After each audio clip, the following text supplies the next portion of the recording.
अहंकार का बीमार गजेंद्र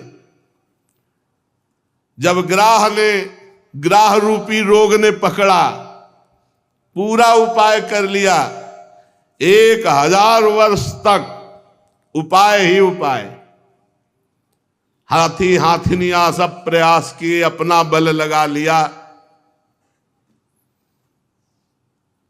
विधाता की मानो फांसी, ग्राह ने पैर नहीं छोड़ा, 1000 वर्ष तक खींचातानी चलती रही। हाथी थल में बलवान होता है और ग्राह जल में बलवान होता है। यहां तक घसीट ले गया, हार चुका, शिथिल हो गया गजेंद्र, अहंकार का रोग उतरा। ये बहुत विचित्र होता है। हम तुम तो मां के गर्भ से पैदा हुए हैं, द्रौपदी जी यज्ञ कुंड से पैदा हुई है, दिव्य हैं, लेकिन महल में जब केस पकड़ के दुशासन ने घसीटा तो द्रौपदी जी को यह बल था कि 5 पांडव, भीष्म जैसे धर्मात्मा, बल रहता है, कोई है, अपना कोई है।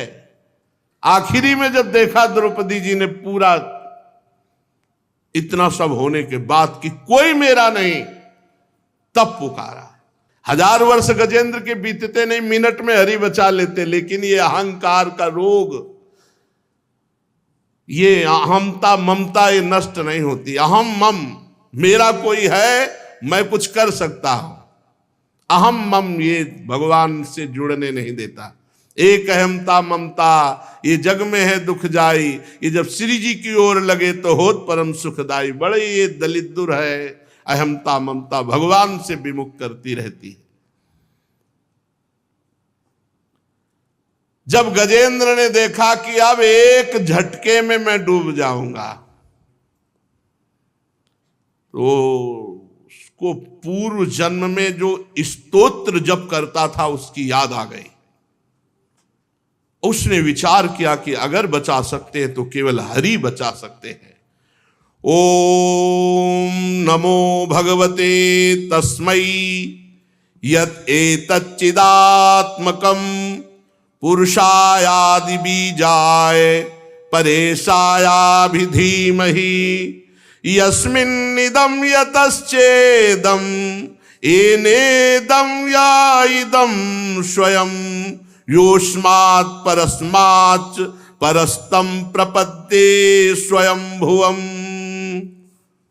जो जगत के मूल कारण है, सबके हृदय में पुरुष रूप से विराजमान है, समस्त जगत के एकमात्र स्वामी हैं, जिसके कारण संसार में चेतना का विस्तार हो रहा है, उनमें प्रणव स्वरूप ओंकार स्वरूप भगवान को नमस्कार करता हूं, प्रेम से उनका स्मरण करता हूं। ये संसार यस्मिन् निदम यतश्चेदम येनेदम या इदम स्वयं, आहा, स्वयं भगवान ये संसार बने हुए हैं, स्वयं भगवान। बस यही बात समझनी, भगवान में स्थित है, भगवान ही व्याप्त हैं, भगवान ही संसार रूप बने हुए हैं। ये सब होने पर भी इस माया से सर्वथा परे हैं। स्वयं प्रकाश, स्वयं सिद्ध, ऐसे सत्तात्मक भगवान श्री हरि की मैं शरण लेता हूं। यह स्वात्मनीदम निज माययार्पितम क्वचिद विभातम क्वच तत्तिरोहितम अविद्ध दृक्साक्षुभयम तदीक्षते सा आत्ममूलो वतुमाम परात्परः। ये विश्व प्रपंच उन्हीं की माया से उनमें अध्यस्त है। ये कभी प्रतीत होता है और प्रलय हो जाने पर ये कभी प्रतीत नहीं होता, परंतु वो एक रस रहते हैं। सृष्टि रहने पर भी और सृष्टि का प्रलय हो जाने पर भी वो इसके साक्षी हैं। वो दोनों को देखते रहते हैं, सबके मूल हैं और अपने भी मूल वही है, उनका कोई दूसरा मूल नहीं है। वे समस्त कार्य और कारणों से अतीत प्रभु मेरी रक्षा करें। प्रलय के समय लोकपाल और इन सब के कारण संपूर्ण रूप से नष्ट हो जाते हैं। उस समय केवल अत्यंत घना गहरा अंधकार रहता है, परंतु अनंत परमात्मा उससे सर्वथा परे विराजमान रहते हैं। वे ही प्रभु मेरी रक्षा करें। भगवान की लीलाओं का रहस्य जानना बहुत कठिन है। वे नट की भांति अनेकों वेश धारण करते हैं। भगवान के स्वरूप को ना तो देवता जानते, ना ऋषि जानते, फिर दूसरा प्राणी कौन जान सकता है। जो वहां तक जा सके और उसका वर्णन कर सके, ऐसी किसी की सामर्थ्य नहीं। ऐसे मेरे प्रभु मेरी रक्षा करें। जिनके परम मंगलमय स्वरूप का दर्शन करने के लिए महात्मा गण संसार की समस्त आसक्तियों का परित्याग कर देते हैं और एकांत में अखंड भाव से ब्रह्मचर्य आदि अलौकिक व्रतों का पालन करते हुए अपने आत्मा को सबके हृदय में विराजमान देखकर स्वाभाविक ही सबकी भलाई करते हैं, वे मुनियों के सर्वस्व भगवान मेरे सहायक हैं, मेरी गति है। न उनके जन्म है, न कर्म है, न नाम है, न रूप है, फिर भी उनके विविध नाम है, विविध रूप है, विविध जन्म है, विविध कर्म है। विश्व की सृष्टि और संहार करने के लिए समय समय पर वो अपनी माया को स्वीकार करते हैं।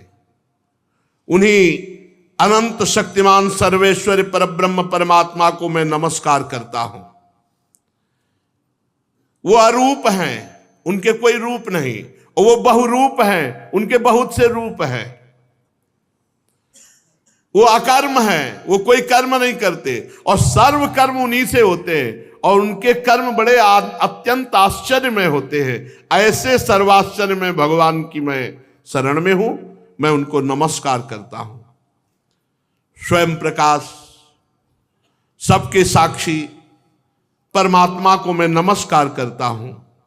मन वाणी चित्त से अत्यंत दूर उन भगवान को मैं नमस्कार करता हूं।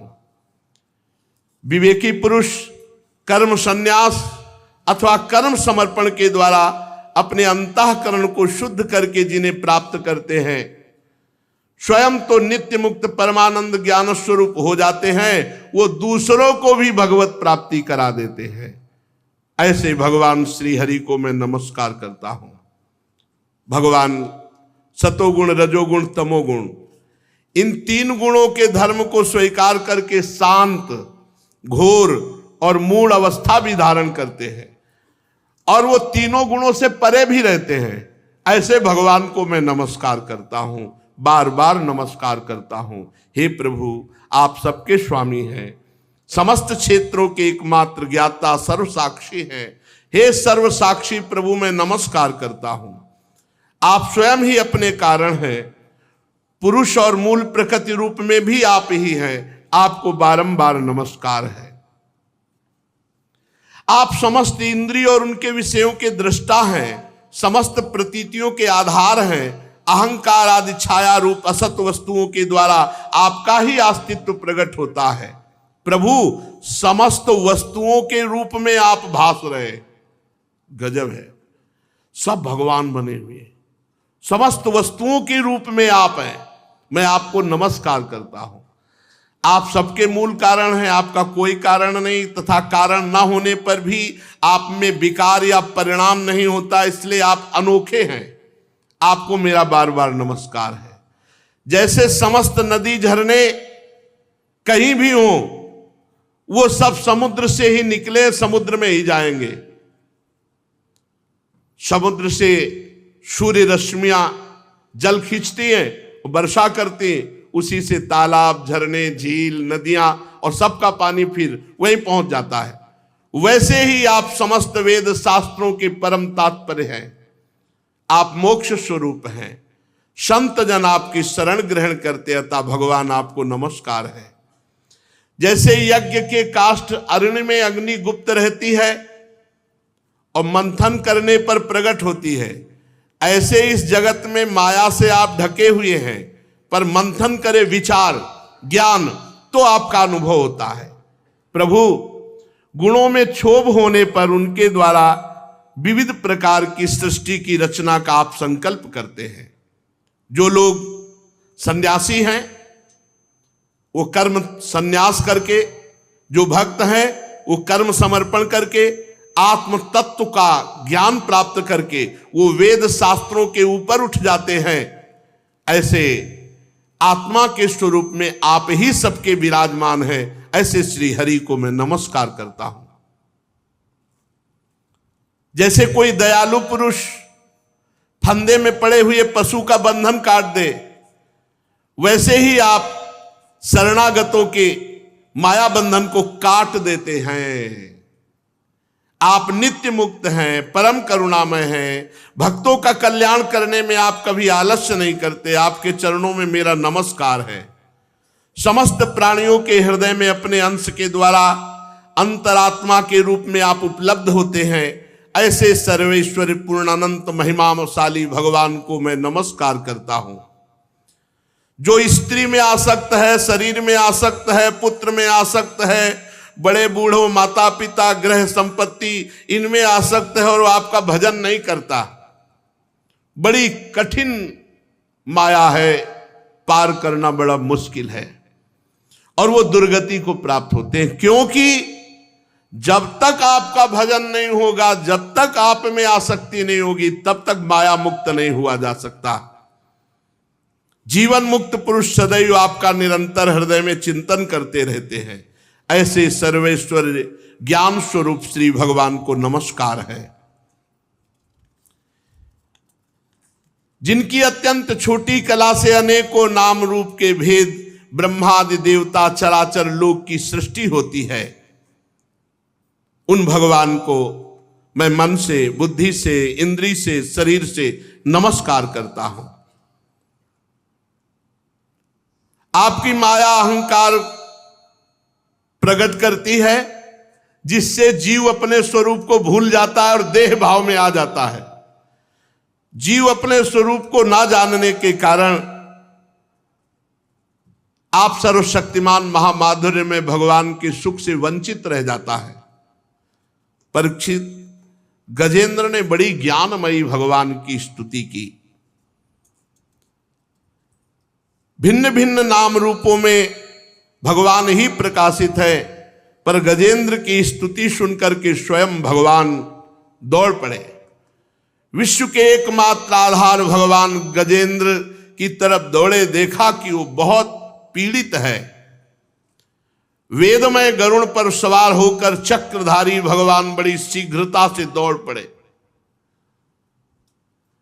सरोवर के भीतर बलवान ग्राह ने गजेंद्र को पकड़ रखा था। गजेंद्र बस डूबने ही वाला था। उसने देखा कि आकाश में गरुड़ पर सवार हाथ में सुदर्शन चक्र लिए हुए भगवान श्री हरि,